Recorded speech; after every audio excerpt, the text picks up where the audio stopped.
We've all heard the rule that the thumb is supposed to be at the back of the neck, but then you watch your favourite guitarists and they seem to be doing the complete opposite. In this video, I'm going to explain what's really going on with thumb position and why so many of the guitar legends break this rule. The truth is, the thumb over the neck position is critical for playing loads of guitar techniques. For example, vibrato, which is applying a series of small, quick bends to a note to make it sound more vocal. The thumb over the neck gives you a pivot point for this movement. And it's the same in string bending. The string bend is a wrist motion, and it's much easier to feel when you've got your thumb over the neck. Again, it's a pivot point for that wrist to move against. When we combine vibrato and bending,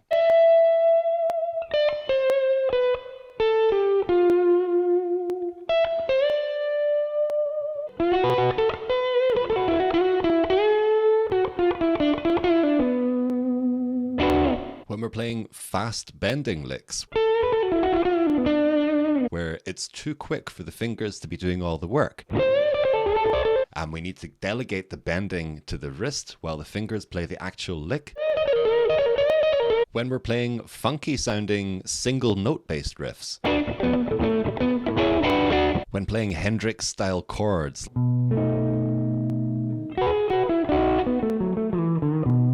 playing the kind of heavy Texas blues shuffles that you'd probably associate with Stevie Ray Vaughan and players like that. When we're playing heavy open chords, which are really open power chords. I did a video about that recently. I'll put a link in the description for that. That goes into detail on how to play these. That's yet another technique that we need the thumb over to mute the strings. Even basic open chords benefit from having the thumb slightly over the neck, again to mute the strings. So what's going on here? Well, we could sum up all of this with really two things. It's either bending or string muting, and this is what the thumb over the neck is so essential for. Now, of course, I'm not saying that you never have your thumb at the back of the neck. There are plenty times when that's exactly what you want to do. I notice it most when I'm playing something that's quite stretchy, something that requires me to stretch.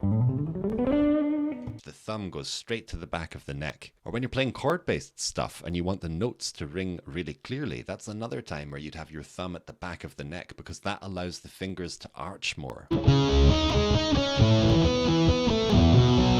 Or when playing riffs on the lower guitar strings, lower meaning the thick ones,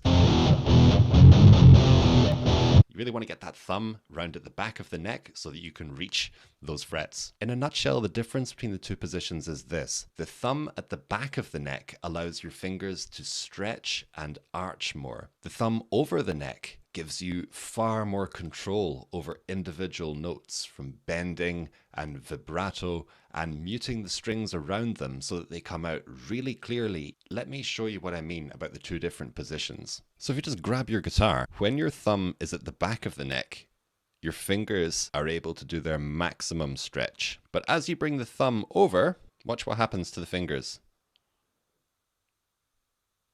Okay, that's the difference. Thumb at the back gives maximum stretch.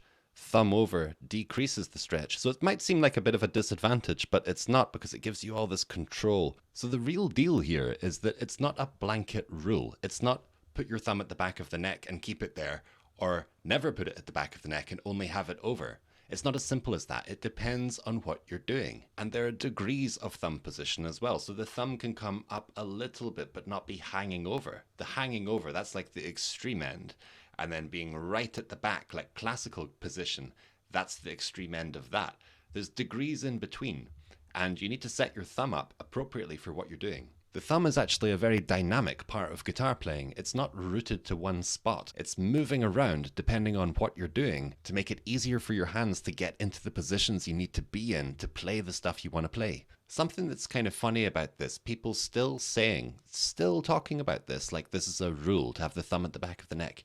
Jimi Hendrix died 50 years ago, and every time he played, His thumb was clearly over the neck. Yet you still have people running around saying that that's wrong somehow. Well, it's not just Hendrix, it's pretty much every guitar legend, at least some of the time, has their thumb over the neck. So if people are saying that's wrong, everyone's breaking the rules then. So I think the rules kind of need to be updated. And I would actually go a step further. In blues and rock playing, the thumb over the neck is actually the home position more than the thumb behind the neck. The traditional rule could basically be flipped on its head. What I mean is, you'll find yourself far more often than not needing to have your thumb over or slightly over in order to play the kind of chords that are appearing, to mute the strings effectively, to apply vibrato freely, and to pull off the kind of bending licks that appear in these styles of music. You're going to need to have your thumb over. So if you're at home and you're trying to play Jimi Hendrix, Eric Clapton, AC/DC, Guns N' Roses, any kind of music like that, and you're stuck with your thumb behind the neck, that's just not going to work. If you want to sound anything like in that realm, the thumb over position is going to really become your home position. You are, of course, going to need to have the thumb behind the neck some of the time. Like I say, that's when you need to stretch or when you want things to ring on. It's really quite specific instances that you actually need your thumb at the back. So you need to get used to being flexible with your thumb position, changing it according to what you're doing. I think a great guitarist who exemplifies this, who it's really easy to see that is indeed what he's doing, is Joe Satriani. So a lot of the time you'll see Satch in the kind of rock position with the thumb over the neck when he's playing that type of thing. And then you'll see when he does his famous 3-note per string legato type runs, you'll see that thumb drops down. It's gone to the back of the neck so that he can stretch more. So if you're not sure what I mean by changing positions, watch Joe Satriani, because he's mastered both and he changes between them within the same song. So you can really see what I mean. Now, I understand if you're used to having your thumb strictly at the back of the neck, this may well feel weird the first time you try this, okay? But that's only because you're doing something different from what you're used to. Very soon, this will start to feel comfortable and familiar, and once you've been doing it for a while, you'll actually feel like, I can't believe I didn't do this. It'll be so natural. It's actually a really comfortable grip. What I find interesting about this is that when we start guitar, if your teacher was anything like mine, you spend a lot of time doing the thumb at the back and working on arching the fingers to get really clean open chords, and then you start to learn the music you actually want to play, and then you end up